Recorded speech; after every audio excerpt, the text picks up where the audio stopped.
evening and welcome to NTA News Top Table, where we give you the news with an extra touch of fine detail and a third eye on issues affecting Nigeria and Nigerians. Tonight, we shall be in Akure with our correspondent Paul Omekagu to tell us about the major shake-up there.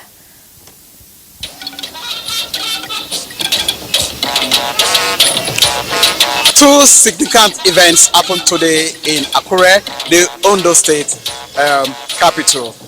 The first has to do with the dissolution of the former Executive Council, and of course the second one is the appointment of a Deputy Governor designate by Governor Lucky Aye Latiwa.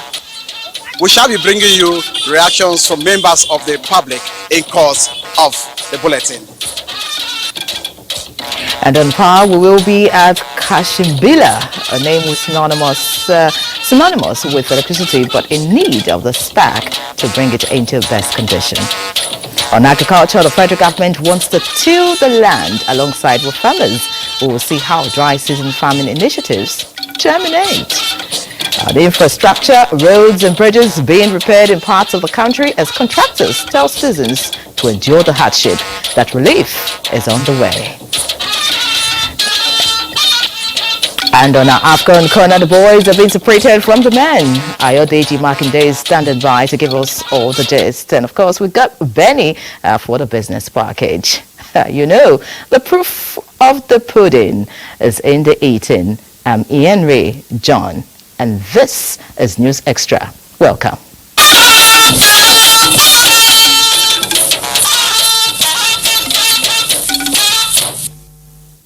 President Bola Tinubu has expressed his administration's readiness to strongly support public-private partnerships aimed at creating dignified work and employment opportunities for Nigerian youths. The president, at a meeting with the president and chief executive officer of MasterCard Foundation, Ms. Rita Roy, described Nigerian youths as vibrant, talented, eager to learn and ready to compete globally. President Tinubu commended MasterCard Foundation's initiative, which aims at creating 10 million jobs for young people in Nigeria, noting that the program aligns with his renewed hope agenda for economic development and job creation.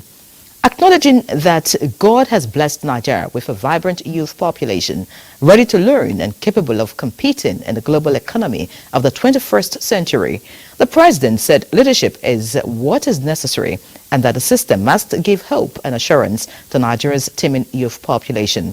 President Tinubu also welcomed MasterCard Foundation's emphasis on digitization, recognizing the role of technology as a potent and indispensable tool against corruption. The Coordinating Minister of Health and Social Welfare, Muhammad Ali Pate, noted the wide-reaching impact of the MasterCard Foundation across Africa and its proven capacity to change the fortunes of human capital development in Nigeria. In a statement by the Presidential Advisor on Media and Publicity, Ajuri Ungelale, the MasterCard Foundation CEO, Ms. Rita Roy, informed the President that the Foundation's focus on education and financial inclusion in Africa, particularly in Nigeria, aims to impact 30 million young Africans by 2030. Meanwhile, President Bola Tinubu has departed Abuja for Paris, France, on a private visit.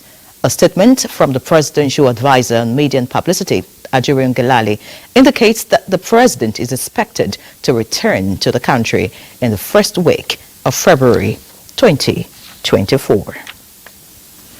In other news, the presidency has described claims and rumors making rounds in some quarters that President Bola Tinubu is planning to relocate the Federal Capital Territory back to Lagos as unfounded. A statement by the Special Advisor to the President on Information Strategy, Bayo Onanuga, says the decision of the Central Bank of Nigeria to relocate its Department of Banking Supervision to Lagos and the directive of the Ministry of Aviation and Aerospace Development to the Federal Airport Authority of Nigeria, FAN, to relocate its head office back to Lagos is being misinterpreted. The movement of FAN, an agency of aviation ministry, to Lagos, where it was located before former Minister of Aviation Hadi Sirika moved it to Abuja during the last administration, the statement says, does not amount to moving the federal capital to Lagos as the status of Abuja as the Federal Capital Territory is backed by law. The statement condemns the intention and deliberate efforts by mischief makers pushing campaign of falsehood and misinformation just to play politics and to pit the North against the South. The statement further says that there are many parastatals that are not based in Abuja, depending on their mandate, citing the headquarters of the Nigerian Maritime Administration and Safety Agency, the NASA, and Nigerian Ports Authority, NPA, as examples. In the same vein, the headquarters of National Inland Waterways Authority, NIWA, is in Lokoja, while that of the Nigerian Content Development and Monitoring Board was commissioned by the former President Muhammadu Buhari and is in Yenagoa, Bayelsa State. It must be pointed out that these decisions are purely administrative that should not be politicized by people of goodwill and those who wish our country well. Our citizens desire nothing but good governance that positively impacts their lives. Rumor mongering is a pernicious disservice to this ultimate expectation of our people. Now, looking at other stories, the federal government is set to reconstitute a national stakeholders working group for the Nigeria Extractive Industries Transparency Initiative, NTA. Secretary to the Government of the Federation, George Akume, stated this when he received an international delegation from Extractive Industries Transparency Initiative, EITI, based in Norway. Kenneth Nanim reports that the SGF also reveals that efforts are on towards amending the NTA Act of 2007 to align with the Nigeria Petroleum Industry Act. Nigeria, like other countries that belong to the Extractive Industries Transparency Initiative, EITI, undergoes validation assessment done every 3 years by the global body. Now, a delegation from the EIT headquarters in Oslo, Norway, led by the Executive Secretary, Nigeria Extractive Industry Transparency Initiative, NAITI, Dr. Oji Ubonaya Oji, is at the office of the Secretary to the Government of the Federation, George Akume, to deepen consultation following Nigeria's validation assessment of 2023. The SGF George Akume is emphatic that NAITI's report has been strategic and impactful in driving reforms in the oil, gas and mining sector in line with the renewed hope agenda of the federal government. We have also found NAITI reports to be very useful in the areas of revenue generation, resource mobilization, blocking leakages in the system, and a dependable data resource in the country's sustained war against corruption. The validation report, the AGF says, highlights strongly areas where the country has done well and assures the delegation that areas of improvement identified will be prioritized. We've already directed the Executive Secretary on NAITI to come up immediately with a comprehensive plan of action to address all the corrective actions highlighted in the report. On our part, the federal government of Nigeria will provide all the necessary support to enable NAITI and indeed Nigeria deepen NAITI implementation because our country needs it most. The SGF urges them to ensure every validation assessment is done in the country to promote collaboration and transparency. Kenneth Nanim, NTA News. The democratic governance in Nigeria since 1999 has not been without daunting challenges, but each time anyone arises, either among or between political actors, the judiciary has been using its constitutional power to resolve such differences. In this report, judiciary correspondent Austin Ayebe takes a look at the issues that emanated from the governorship election in Plateau State and the interpretation of the law and the impact of the Electoral Act 2022 on recent adjudications. The cliché Nigerian nascent democracy is fast giving way when political analysts are discussing democratic governance in Nigeria. This is because it is almost 2.5 decades that Nigeria has practiced unbroken democracy, the longest in the political history of Nigeria. Though the practice has not been without challenges, as key players have continued to throw up issues that pose constitutional questions. But such questions have always been answered by the courts. This, therefore, justifies the key role of the judiciary played in stabilizing the nation's democracy. Such landmark decisions by the judiciary abound, with events that play out after the death of the APC governorship candidate in Kogi State, Prince Abubakar Audu, in mind. The recent one is the political imbroglio in Plateau State, where all the legislators from the state, both at the state and national assemblies, from PDP lost their seats to opponents following judicial decisions terminating at the Court of Appeal, and thereafter the Supreme Court overruling the Court of Appeal, faulting its interpretation of the law in the governorship appeal. The question on the lips of many Nigerians since then is the implications of the latest decision of the Supreme Court on the legislators who lost their seats, since their cases, as stipulated in the Electoral Act and the Constitution, terminate at the Intermediate Court, which is the Court of Appeal. The sui generis nature of electoral matters has also made the court functus officio. National Assembly and State Assembly elections, Section 2463 of the 1999 Constitution as amended, is a constitutional provision, says any judgment of the Court of Appeal in National Assembly and State Assembly matters is final. The judgment and the case before the Supreme Court was simply gubernatorial election, not National Assembly election matters, not State Assembly election matters. By Order 23 Rule 4 of the Court of Appeal rules, would that review be available to them? It is all this, it throws up an interesting dynamic. That is how the law grows. Going forward, is there a need for the review of the Electoral Act 2022 before the next general election? Also of the opinion that we can amend the Constitution, Section 2463, to now extend it to the Supreme Court, so that where it is perceived that the appellate court made mistakes, where such occurs, the Supreme Court can also look at it and make correction. Yes, it's commendable. Everybody wants to go to the Supreme Court, but also think of the other side. You are going to inundate and bombard the Supreme Court with so many matters that they will not even have the time, the infrastructure to even look as to other matters that are before them. As it is, election matters has taken 2 years. That means all commercial matters have stayed.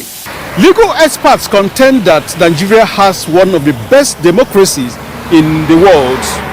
All that is required is continued institutional reforms and training of personnel, including judicial officers. In Abuja, Austin Anyebe, NTA News.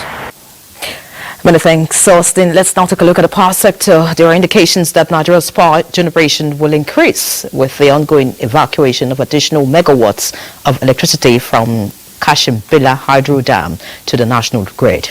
Minister of Power Adebayo Adelabu is reassuring Nigerians that the federal government is accelerating completion of the project to improve electricity supply nationwide. Joshua Ujito reports. 26 power plants are currently generating electricity to the national grid, with Kashimbila Hydro Dam to come on stream soon with additional megawatts of electricity. Now, the first phase of the evacuation of electricity from Kashimbila Hydro Dam to the national grid is completed, which has already connected substations in Wukari, Takum and Yandef. Now, the second phase is to now connect Yandef with switching stations in Apir, Zakibiam and Buruku, all in Benue State. And when all this is done, then the electricity, the 40 megawatts of electricity being generated in Kashimbila will successfully be evacuated to the national grid. Already, the 56.7 kilometers Yandef to Apir Tower Foundation is completed, with land for substations in Benue State acquired. Minister of Power Adebayo Adelabu is keeping eagle eyes on the project to ensure timely completion. The Nigerians should be patient. We're working hard to ensure that we improve our power generating capacity across all the power plants. We also work on strengthening and expanding the capacity of the transmission grid, so that as more power is generated, they can actually be wheeled onto the grid. And we're also working on different infrastructures to ensure that the DISCOs are able to distribute these powers that we generate and transmit. What we want to do is to make sure that we finish the 132 kV transmission line from Yendeb to Apir in Makodi. By the time that transmission line is ready, we can evacuate all the power from this plant. The scope of this particular second phase is to evacuate the 40 megawatts completely to the grid. This is a renewable energy project. The host communities eagerly await completion of the project while appealing to be connected to the grid. The project is ongoing, it's almost completed. But the re-hosting community, we are not part of this beneficiary of this project. We are appealing to the federal government should have consideration and human sympathy to the hosting community, Kashimbila. The second phase of the evacuation project is expected to be completed this year. Joshua Ojito, NTA News. Let's take a break now. Please stay with us. Welcome back. The Operation Connect to Your Destination initiative by the Federal Roads Maintenance Agency has put to rest difficulties motorists and commuters experienced in the past on a daily basis due to some failed sections of federal roads that traverse Edo State. A team of engineers was in the state on assessment of the ongoing repairs. Eugenia Undubese reports. The Operation Connect to Your Destination is designed to ensure roads across the 36 states are potholes-free, thereby ensuring free flow of vehicular movement and boost economic activities. Roads that have undergone direct labor works include the 54 kilometers long Benin-Abo-Asaba carriage in Edo State, which is a vital link between Edo and Eastern states. The 90 kilometers Benin bypass dual carriageway that links Edo Ore to Shagamu, Warri dual carriageway, and Benin Auchi Okene Road. The road was very bad, ugly.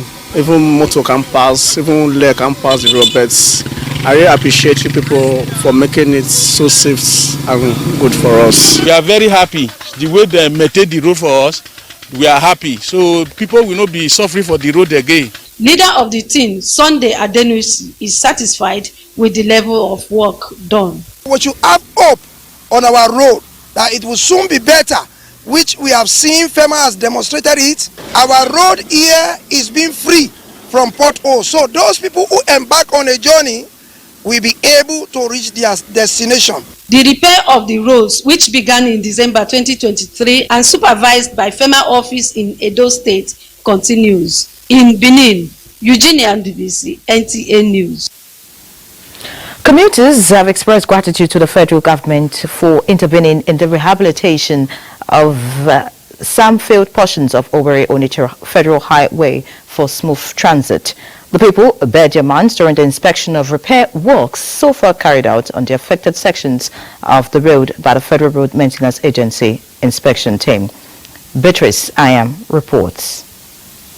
A special intervention on repairs of bad spots on federal roads across the country by the Federal Road Maintenance Agency FEMA, tagged Operation Connect to Your Destination, is aimed at improving the riding comfort of road users. So far, repair works have been concluded in some sections of Onitsha-Owerri Highway, with works ongoing at some other sections. Also rehabilitated are the two sections of Amoka-Ozaronha Road, linking up to Owerri-Onitsha dual carriageway in Oru West local government area of Imo State, totaling 3.1 kilometers. The leader of the inspection team for Enugu, Imo, and Anambra, Chijoko Wabi, says the agency initiated the program in line with President Bola Tinubu's Renewed Hope agenda as regards to road maintenance in order to promote the economic well-being of Nigerians. We've looked around the key performance indicators that we targeted have already been met. You know, we've seen the work done here. It's 100% complete. You know, we are satisfied. Scarification of field sections. We did filling with laterites, then stone base and asphalt concrete wearing. Some road users in the areas thanked the federal government for the repair work, which, according to them, have improved their socioeconomic lives. I thank them for the one that they do. I know, I believe that the one that remaining they will fix it. This place was impassable before they repair it. It is the expectation of the people that FEMA will sustain the rehabilitation work to ensure smooth roads across the country. In Owerri, Beatrice Anyam, NTA News. And away from road maintenance now, the Police Service Commission has approved the appointment of AIG Dasuki Galadonji as a Deputy Inspector General of Police to represent the Northwest geopolitical zone of the country. In a statement, the Commission also approved the promotion of 1,897 senior police officers to their next substantive ranks. 14 commissioners of police have been elevated to the next rank of Assistant Inspectors General of Police and 21 deputy commissioners of police to the substantive rank of commissioners, among whom is the former Public Relations Officer Jimo Moshood. Meanwhile, Chairman of the Police Service Commission, Dr. Solomon Arase, congratulated the newly promoted officers and reminded them of the huge responsibilities hanging on their shoulders regarding crime fighting across the country. The Minister of the Federal Capital Territory, Nyesom Wike, has directed the Area Council Chairman to set up vigilance groups and ensure immediate profiling of the members. The minister gave the directive during the security meeting with members of the FCT Council of Chiefs and the Area Council Chairman in Abuja. Onoze Yakubu reports. The mandate to set up vigilance groups and ensure their profiling is to complement the duties of the conventional security agencies with a view to curbing criminality in the territory. FCT Minister Nyesom Wike says the administration will continue to partner the traditional institution in ensuring foolproof security in the nation's capital.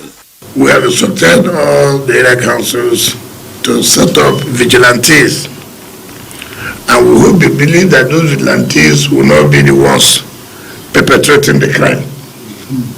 Therefore, they must be profiled to know who are these people. Do we know them? Are they from our communities? So we don't go and say we want to solve problems while we are causing a problem for ourselves. So the minister also reveals his administration's plan to roll out buses in order to reduce cases of one chance. Very soon, we are going to roll out our buses, which will be painted in Abuja colors. In that case, we will not allow taxis that are not painted in Abuja colors to operate here.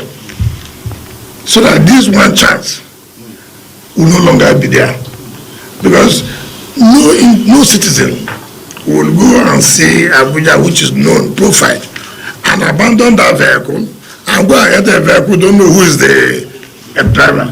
The owner of Abaji and chairman FCT Council of Chiefs, Alhaji Adamu Baba Yunusa, assures the minister of their support. For the work we are doing, we are backing all the traditional FCT. And any time that we need our attention, we are with you. We can't go back for you. All the 17 graded chiefs in the FCT attended the meeting. Onoze Yakubu, NTA News. In other news, Akwa Ibom State Government has adopted the elderly support scheme of the Renewed Hope Initiative, a pet project of Nigeria's First Lady, Oluremi Tinubu. Wife of Akwa Ibom State Governor, Patience Eno, disclosed this during a courtesy visit to the First Lady in Davila. State House correspondent Adeni Taiwo brings us details. When on December 21, 2023, Nigeria's First Lady Oluremi Tinubu flagged off an elderly support scheme nationwide through a Renewed Hope initiative, it was with an understanding that senior citizens, irrespective of their location or party affiliation across the country, must be catered for. That scheme is also a seed which the First Lady is eager to see germinating. Thank you, thank you so much. God bless you. The visit by wife of Akwa Ibom State Governor Patience Eno to her office with the news that the scheme has been adopted and domesticated by the state government is one that brought her so much joy. And I want to really commend you, and because this is the fruit I expected from sowing that little seed of 250 people. Because they are silent in a way, that doesn't mean we should forget them. Yes. And you know, strength is not there to move around. So, and at this particular time, you know, we believe they need our attention more. As expected of fruit-bearing trees, the scheme in Akwa Ibom State comes with better package. 500 of them every month and 50,000 naira every month with food, drinks, entertainment. Of course, we run medicals for them, give them supplements, give them some routine drugs. She notes that adoption of the RHI Elderly Support Scheme by Akwa Ibom State is happening across party lines in the interest of good governance. It's about the people. It's about Akwa Ibom State. And so since it's about Akwa Ibom State, every party is in Akwa Ibom. And everything we do, we carry everybody along. A total of 9,500 aged people drawn from the 36 states of the Federation and the FCT received 100,000 naira each at the flag-off of the scheme last year. In the State House, Adini Taiwo, NTA News. Meanwhile, Nigeria's First Lady Oluremi Tinubu says building a more peaceful future rests on the citizens' commitment to pursuing quality education. She said this in a statement issued to celebrate this year's International Day of Education, describing the theme for the celebration, Learning for Lasting Peace, as apt for such a time as this. The First Lady says education is indeed the bedrock of a truly peaceful society, transforming hearts and minds and equipping children with knowledge, values and skills that foster not only academic excellence, but also empathy, tolerance and respect for the nation's diversity. She therefore sounds the need for the country to embrace transformative learning, invest more in inclusivity that instills in children the values of peace and tolerance for national development. And still on education, as the world and Nigeria in particular continue to grapple with a surge of violent conflicts and a disturbing rise in hate speech, intolerance and discrimination, a deep commitment to peace has never been more critical.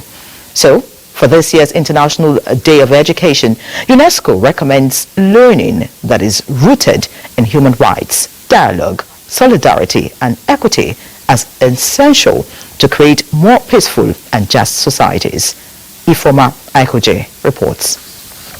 Obviously, the contemporary society is experiencing a surge of violent conflicts accompanied by an alarming rise of discrimination, xenophobia, hate speech, and the likes, which impacts transcends boundaries. This gives rise to the constant advocacy for an active commitment to peace, and the UNESCO recommendation underlines that education is central to this endeavor. Most of the people you see perpetrating these actions is either they are not educated, and the few of them who are actually educated were not copped from the onset.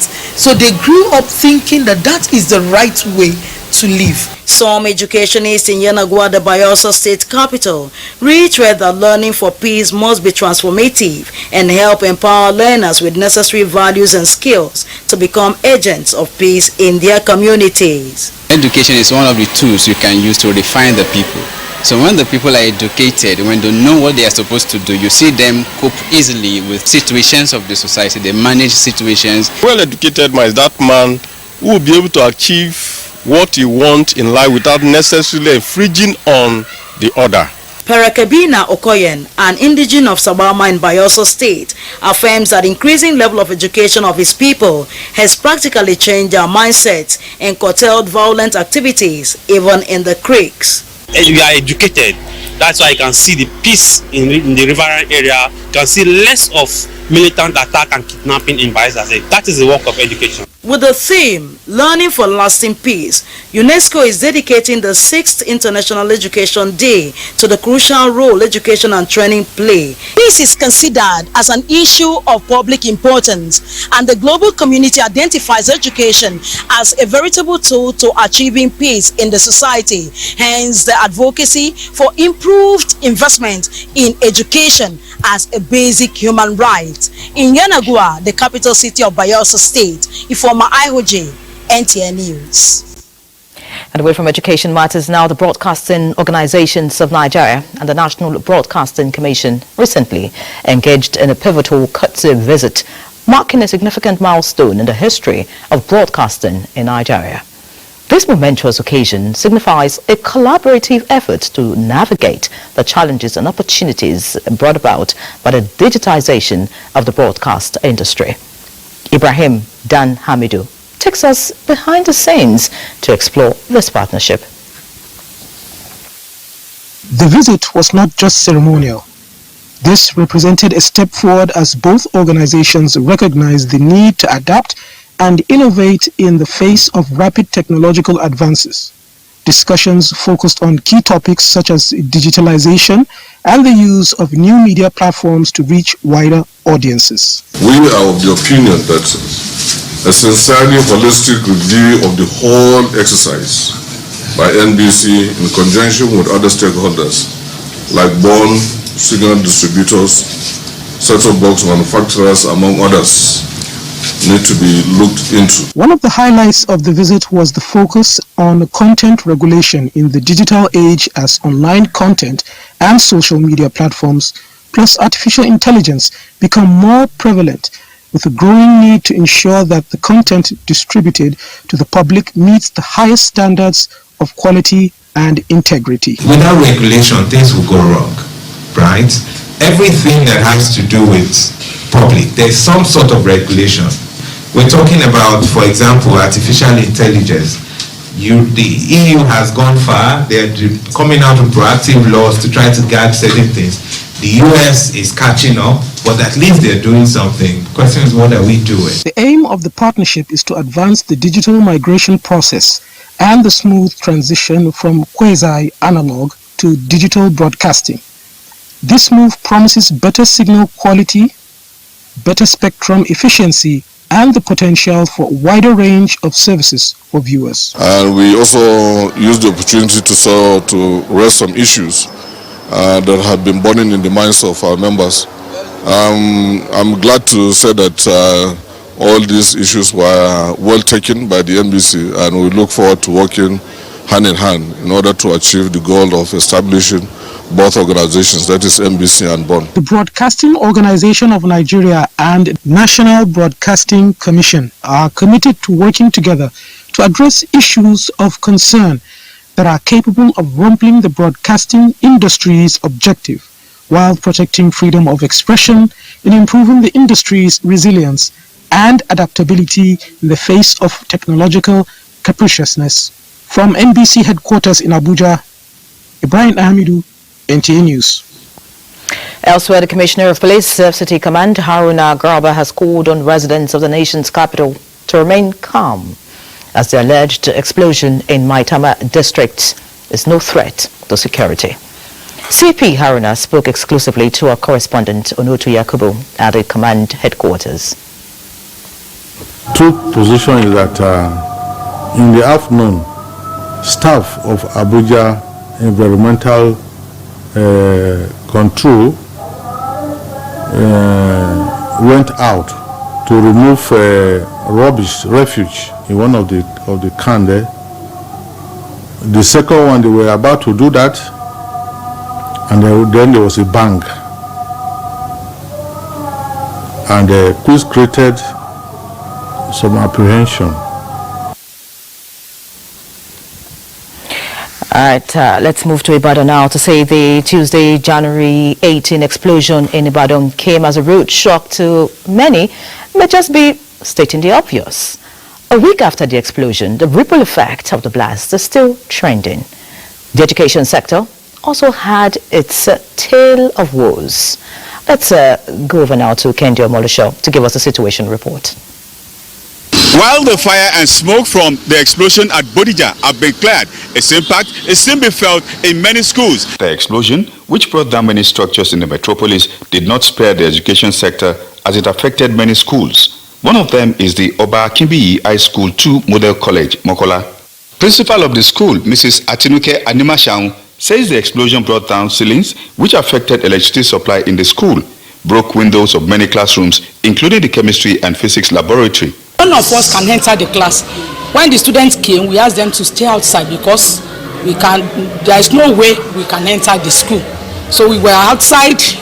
We started calling people. We called Ministry of Education. I called TESCOM. We were asked to pack the debris. So we pack everything so that the students can manage. We are not really sure of the safety of the school building because the blast has really affected the school building.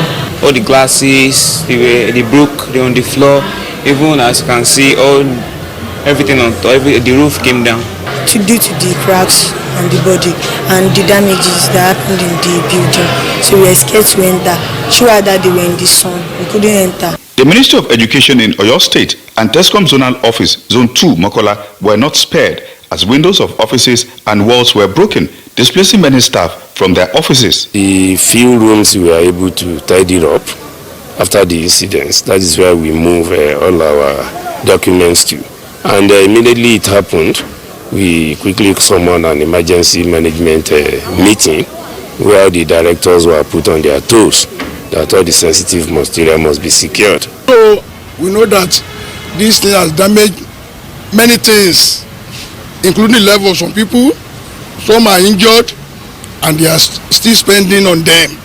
But at the same time, we should not forget our offices. The appeal is for the state government to come to their aid and fix the damages caused by the blast so that the safety of students, teachers and non-teaching staff can be guaranteed. In Ibadan, Kehinde Omolosho, NTA News. Those buildings need to be checked urgently to prevent another disaster.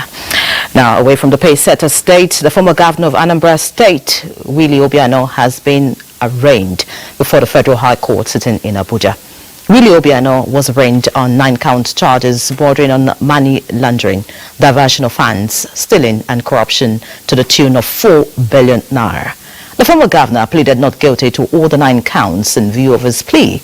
Prosecution counsel Sylvanus SEN asked for a trial date while praying the court for the remand of the defendant in a correctional center pending the date of the trial.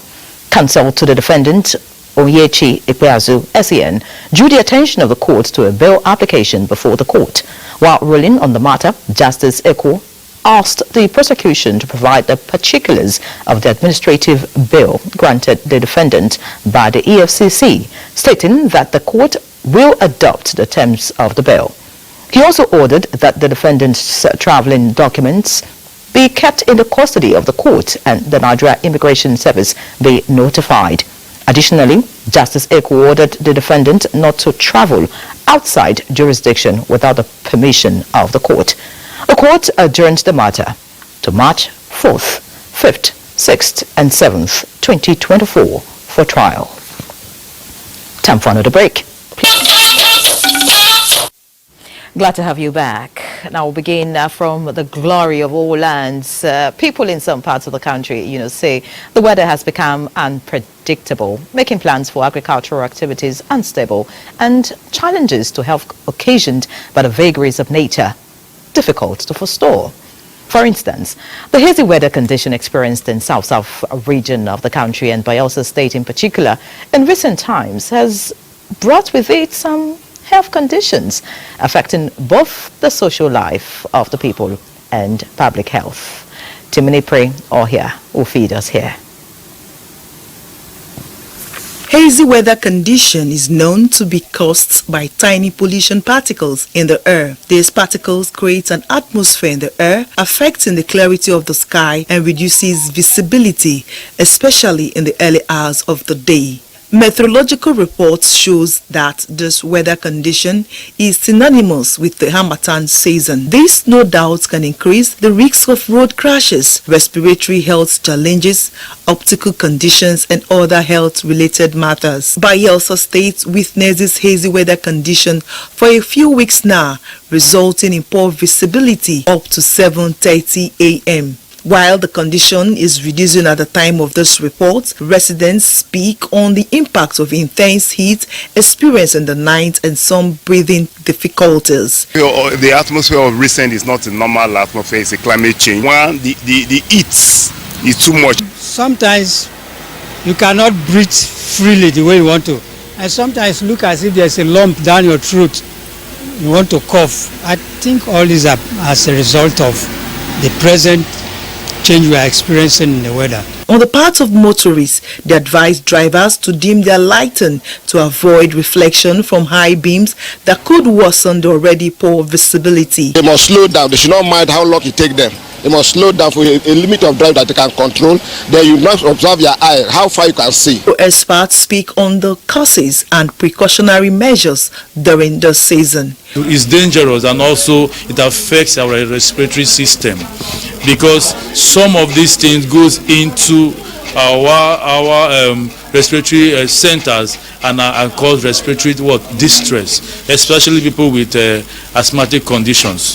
Protecting oneself to reduce the health impact of the hazy weather condition, according to health experts, should include wearing of face masks, drinking more water, and maintaining the age-long hand washing practice, among other healthy practices. In Yenagua, Siminopri, Ohia, NTA News.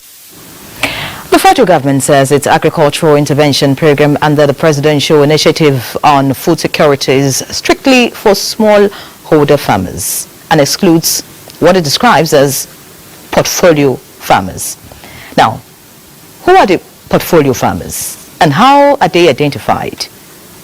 Why is the government excluding them? Musa Aliyu attempts to find answers to these questions. Federal government, through the Ministry of Agriculture and Food Security, has rolled out a multi-million naira agriculture intervention program targeting the 2023-2024 dry season farming. The program is providing farming inputs at 50% discount for farmers of wheat, rice, maize and cassava. The first phase of the initiative, which targeted wheat farming, has been completed with 15 states benefiting. However, in the implementation of the first phase of the initiative, issues of irregularities at the redemption of inputs and the lists of the beneficiaries were identified. To addressing these issues of round-tripping and poor validation of farmers' data, we are dedicated to implementing stringent measures in the forthcoming dry and wet season farming for rice, maize and cassava, and to ensure transparent distribution of target genuine farmers.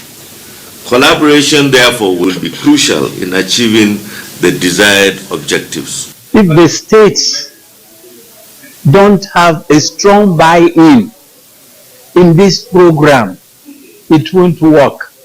Because the lawyers talk about good intention, but that is not all you need. You need to follow it with action. Going forward, the ministry says it has put in place a mechanism that will delist portfolio farmers from the program. The stakeholders must be involved. So nobody will come clean-shaven, well-dressed and come to Abuja in a limousine and tell us that he's a farmer and he cannot show us the farm. If you remember that we had so many complaints on Anko Borowa, the people who were given loans did not own farms. AFAM's women leader believe that just because a farmer lives in the city does not make the individual a portfolio farmer. You are looking at grassroots farmers here. So getting to our people, we are our people. To this end, the minister advised state governors to compile lists of smallholder farmers that will key into the second phase of the dry season farming that is scheduled to commence next month, that will focus mainly on rice, cassava and maize. Musa Baba Aliyu, NTA News. Still talking agriculture, efforts towards attaining food security and improved productivity across the country is receiving a boost as Benue State government set to commence dry season farming across designated irrigation sites in the state. Deputy Director, Agric Services, Abu Suleiman Obiocho, gave the hint while speaking on the prospects and challenges of dry season farming in Makodi. Moses Ajau Ode reports. Benue State, with the appellation Food Basket of the Nation, boasts the widest array of agricultural products among all the states in Nigeria, owing to its fertile and vast arable lands.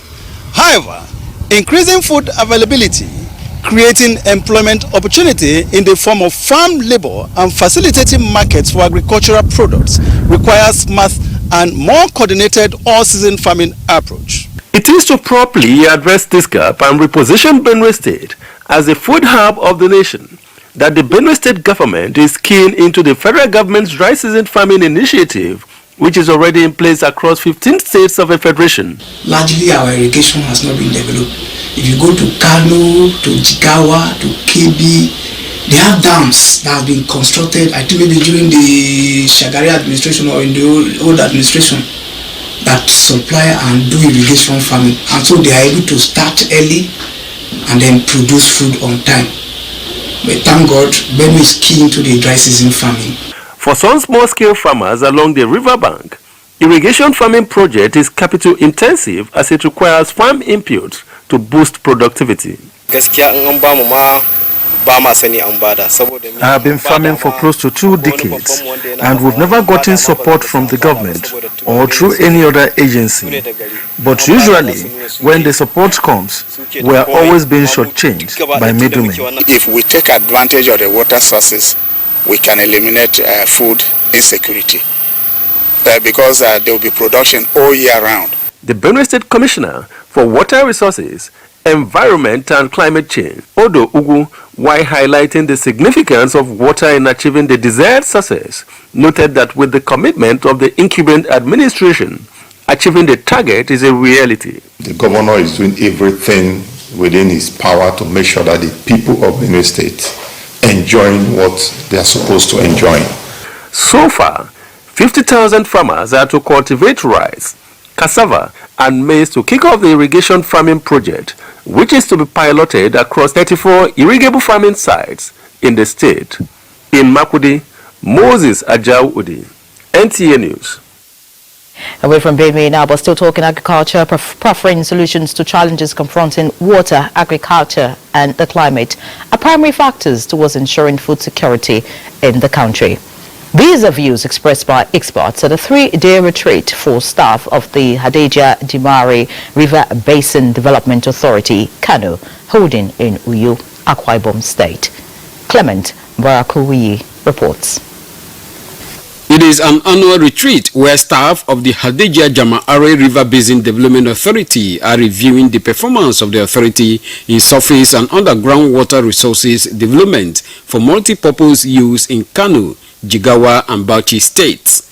Of particular note at this retreat is the effort of the authority in funding research on prevalence of kidney-related diseases in the Hadejia Valley and environs, as well as agricultural productivity, food security and livelihood survey conducted in the basin. Annually there are targets and we have been able to achieve a lot in those targets, and we have also been able to contribute our quota to the food production. We have been able to economically inject about 198 billion naira annually into the local economy through irrigation farming and rainfed agriculture. Resource persons identified synergy between river basin development authorities in the country and stakeholders as key to successful collaboration in achieving the renewed hope agenda of President Tinubu on food production. And as we all know, a country that is not able to feed itself is prone to a lot of foreign influences which may negatively affect the economy and its citizens. What are the affordable recipe that a common Nigerian can use to have the hygienic and dietetic food needed by the body? Discussions at the staff retreat is focusing on water, agriculture, climate change and developmental challenges in the Hadejia Jimare River Basin. In Uyo, Clement Barikui, NTA News. Now time to talk sports, and AFCON is on the front burner, of course. I got Ayodeji Makinde right here to give us the update. Ayo, take it up from here. Thanks, Ian Ray. After their qualification into the round of 16, Super Eagles were boosted with the return of Al Hassan Yusuf to training after he picked up an injury the opening match against Equatorial Guinea. There were fears that the 23-year-old midfielder could miss the rest of the tournament, but his timely return for the second round encounter between Nigeria and Cameroon on Saturday adds additional quality to the selection of coach Jose Pesero. In the meantime, defensive duo of Kenneth Omero and Bright Osayi Samuel have been reflecting on the performance of the team thus far and the hurdle ahead on Saturday. In general, I think we played well. Of course, we had a clean sheet, another one in this AFCON, so it's positive in terms of the defense. I think collectively, we had many chances again. I think our aim now is just that we know, of course, we get chances every game with the quality that we have, and I think it's now about converting these chances now. So I think overall the game was good, and it's a learning curve now to see what we can improve to do better against our next game against Cameroon. Obviously, Cameroon is a familiar face. They're a country that we've played several times before, a country with good players. But, we're focused, we're training, and I think by the time the game gets closer, we believe in the coaches to provide us with the best tactics to win the game. We're confident, after the last game we said to ourselves, whoever we get next, we just have to keep to our game plan, take it 100%, and we can beat any team. In the meantime, 2004 champions Carthage Eagles of Tunisia are out of AFCON after they were held to a goalless draw by Bafana Bafana of South Africa at the Amadou Coulibaly Stadium. In a match where both teams managed to register 2 shots on target, Tunisia were profligate with their clear-cut chances as the South African team held on for precious points, which confirmed they finished second in the group and qualified for the round of 16. Similarly, at Stade San Pedro, Eagles of Mali finished as group winners following a goalless draw with the Brave Warriors of Namibia. Mali thus head into the second round with 5 points, while Namibia, who also ended with 4 points but lesser goal difference with South Africa, also qualify as one of the 4 best third finishers. The late evening kickoff, which also concludes the preliminary phase of the Africa Cup of Nations, is underway in Group F. Chipolo Polo of Zambia and the Atlas Lions of Morocco match is live on the NTA with the first half which ended moments ago. Of course, Morocco are leading courtesy of the strike through Hakim Ziyech. And of course, just a point. Morocco needs just a point to progress into the round of 16. Elsewhere at the Amadou Coulibaly Stadium, only maximum 3 points either way for Democratic Republic of Congo or Taifa Stars of Tanzania will guarantee qualification into the next round. But after the first 45 minutes, it's still goalless. The Ivorian Football Federation has sacked Jean-Louis Gasset as head coach after the Elephants' dismal performance as host in Group A. The 70-year-old Frenchman, who has been in charge since 2022, could only guide Côte d'Ivoire to a third-place finish in Group A behind Equatorial Guinea and Nigeria. He has since been replaced by former midfielder Hermes Faye on interim basis.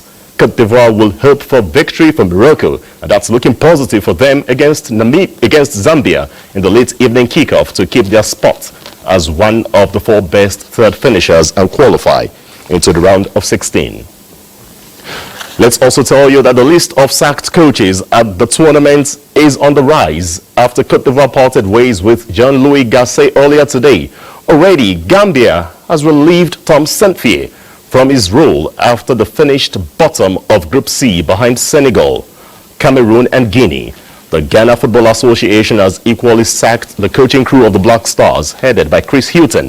The 4-time champions lost to Cape Verde and drew Egypt before a disappointing draw with Mozambique in Group B. State-run Algeria Press Service has also reported that Desert Foxes are set to part ways with Belmadi Jamel, who has told his players he will quit his role after an underwhelming performance that saw them finish last in Group D. And that's AFCON Update. Thanks for watching. I'm Ayodeji Mike, and it's now time to join Benny Adams on Business News. Good evening, Benny. Thank you, Ayodeji, and welcome to Business. Governor of the Central Bank of Nigeria, Yemi Kaduso, says government is using monetary policy instruments with support of fiscal authorities to achieve price stability as the drive towards fostering market confidence intensifies. Kaduso was speaking at the launch of the Nigerian Economic Summit Group 2024 Macroeconomic Outlook Report in Lagos. Caruso said the Apex Bank, the Ministry of Finance, and the NNPC Limited are collaborating to ensure that all foreign inflows are returned to the central bank to boost the reserves as government commits to better economic growth. We will vigorously address the various structural impediments to development, tackling institutional deficiencies, restoring corporate governance, strengthening regulations, and implementing prudent policies.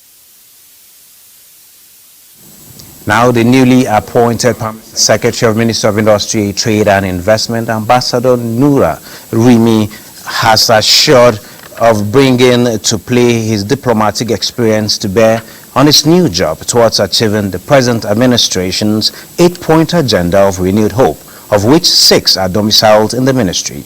Rimi commits to ensuring trade and industry grows to meet expectations. He speaks on the ministry's readiness to appear before the Public Accounts Committee of the National Assembly to account for funds allocated to the ministry as COVID-19 interventions. The Public Accounts Committee and the National Assembly has the constitutional power to invite anybody to come and account to them on monies that have been appropriated to them. So myself and the team will prepare and go to meet the members of the Public Accounts Committee to explain to them how the monies were disbursed. Look at the market. Investors smiled at home, gaining 1.62 trillion naira as the all-share index advanced by 3.0% and crossing the 100,000 mark for the first time. The market traded higher by 2,954.14 points, closing at 101,571.11 basis points. The market capitalization also recorded a gain of 1.62 trillion naira.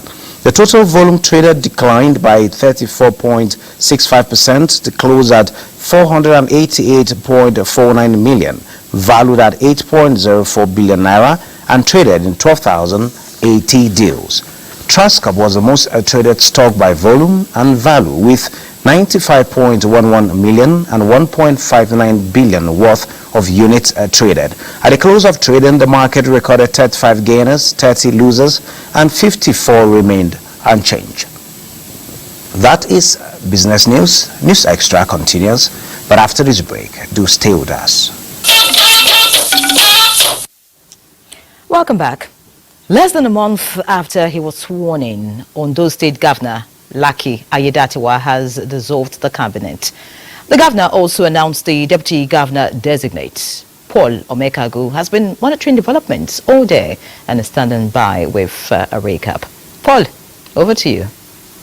To this point, this is how members of the public reacted to the dissolution of the State Executive Council and the appointment of a deputy governor designate. The dissolution of the cabinet is very okay because we have new governor.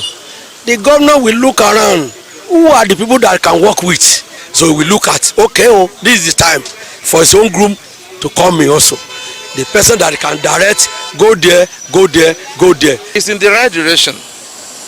But from my own perspective, because when I read the news, I just feel that the governor shouldn't have done that. He will have allowed the state to bury the late governor before the dissolution of the State Executive Council. It is a normal thing. It is long expected. Whenever you have a new government, definitely they will dissolve the existing ESCO and they will appoint his own people. Those people that he feel is comfortable with, he can work with. So it is not a new thing. Deputy governor designate, I don't know much about him. I cannot make any comment. But I learned that he was a seasoned civil servant. He retired in 2018 or so. And I believe that he has political pedigree. I learned that he contested primary election with the late immediate former governor, and they stepped down for him. So I believe that he's capable. He has the experience. That was the reactions from members of the public on the two key events of today in Akure, Ondo State. The Deputy Governor designate, Olaide Adelami was a former deputy clerk of the National Assembly. He was also a governorship aspirant in the 2020 governorship election in Ondo State. He is from Owo, the same place where the immediate past governor hailed from. For the update there, now looking at other stories away from the Paysetter state, now global future lies in Africa, and ignoring this reality will be a great disadvantage. The U.S. Secretary of State, Anthony Blinken, disclosed this at a meeting with business community and young tech entrepreneurs in Lagos. Bolaji Akim completes the story. The bilateral relationship between Nigeria and the United States of America had over the years produced social and economic advantages, science and technology advancement, and education exchange programs. Addressing the business community and young tech entrepreneur in Lagos, the U.S. Secretary of State explained that events globally now show that no country or continent has the monopoly of innovation in science and technology. This means there is need for partnership among nations to find solutions to challenges that cannot be solved in isolation. According to the Secretary of State, the 21st century concept has shifted from what U.S. can do for Africa to what can be done with Africa, and Nigeria takes a lead in this concept. And significant American interest here in working in Nigeria and investing in Nigeria and partnering with Nigerians. And we see many American companies, some of them present here, who are already working to help meet President Tinubu's goal of 1 million digital jobs. The world's largest subsea cable is on its way. It will reach Lagos next month.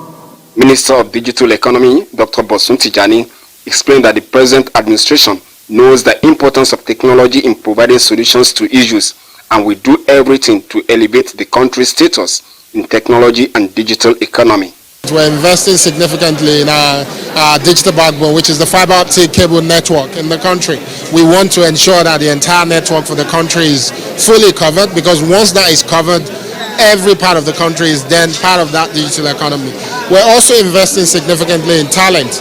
We want Nigeria to become the destination for technology talent in the world, which is why we're training 3 million technical talent, because we want to keep some of them locally, but we also want to become a net exporter of technology talent. Stakeholders in science and technology, arts and culture, as well as captains of industries, were part of the engagement by the U.S. Secretary of State. In Lagos, Bolaji Akim, NTA News. Another news, as part of the present administration's revenue drive for national growth and development, stakeholders in the revenue stream alongside the Federal Ministry of Finance are strategizing on the best ways to embrace an integrated tax approach, leveraging technology towards achieving desired goals. Baside Abel reports that this was at the unveiling of the new organizational structure at the FIRS 2024 Strategic Management Retreat in Abuja. The stage is set for members of the Federal Inland Revenue Service to meet the 2024 target of 19.4 trillion naira revenue generation. The unveiling of the new FIRS's organizational structure sets the ball rolling towards revolutionizing tax administration. The roadmap, which is set to kick off from February 2024, is to bring more innovation in the process of digitizing the tax administration landscape in Nigeria. These actors believe reviewing tax administration for equity and economic growth is a necessary move for the government towards achieving the 1 trillion economic target. We aim to simplify the taxpayer experience. No more complexity, no more overlap, just a seamless and user-friendly interaction for every taxpayer.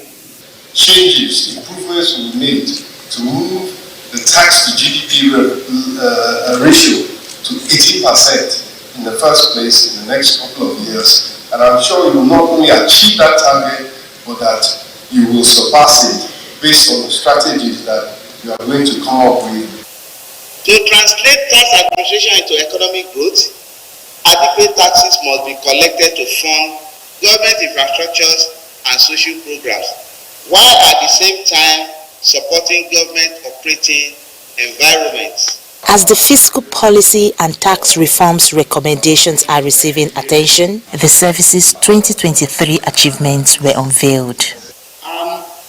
Non-oil revenue was actually the main driver, with company income tax delivering 4.46 trillion in 2023 against a target of 2.57 trillion, while value-added tax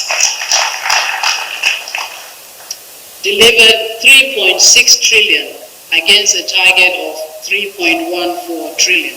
This transformative initiative the service serves is to create a dynamic roadmap that aligns with global best practice. In Abuja, Bosede Abo, NTA News. Let's take another break. Please stay with us. Welcome back. The Minister of Information and National Orientation, Idris Muhammad, Niger State Governor Muhammad Umaru Bago, and Etu Nupe Yahaya Abubakar were among eminent personalities that attended the funeral prayers of late Galadima Nupe and former Deputy Director, Evaluation at Central Bank of Nigeria, Aliyu Danjuma Galadima. Fatima Usman reports on the funeral prayer that took place in the ancient town of Bidda in Niger State. Sympathizers from all walks of life within and outside Niger State trooped into Bidda to pay their last respect to the Galadima Nupe, the man who means so many things to them. Chief Imam of Bidda, Sheikh Adamuya Katun, led the funeral prayers. The late Galadima was an embodiment of humility. He was an embodiment of service. He lived an exemplary life. He was humble. He was very kind. Very, very committed and contributed very, very immensely to the social economy of this community. He was my best friend. I had any other friend other than him, and I believe that he's in a better place. Late Aliyu Galadima was a graduate of architecture from Ahmadu Bello University, Zaria, started his working career at Niger State Civil Service in 1985 and later joined the services of Central Bank of Nigeria in 1990 until his retirement in 2016. Galadima Nupe, who died this Tuesday in Abuja at the age of 67 in Bidda. I am Fatima Usman, NTA News. Let's now take a quick look at the weather outlook for Thursday. And a warm welcome to Thursday's weather forecast. Further deterioration in horizontal visibilities are expected with the entry of fresh dust plume from the source region. This is expected to keep the northern cities in thick dust haze. So people with respiratory issues should be cautious, as well as airline operators are advised to be updated with weather reports for effective planning in their operations. To the north central, moderate dust haze with visibility of 2,000 to 5,000 meters are expected, although a few places are expected to experience visibilities less than 1,000 meters. Down south, slight dust haze is anticipated, with prospect of morning thunderstorms to parts of Lagos and Delta states. The air quality is unhealthy over most parts of the country. That's all for the forecast. I am Theodore Aitum. Thank you for watching.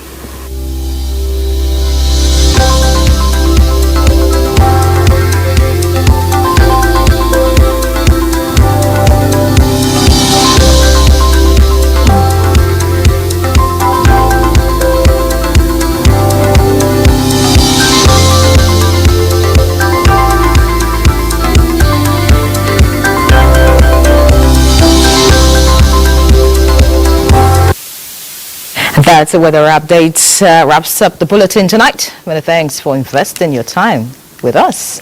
Do have a good night.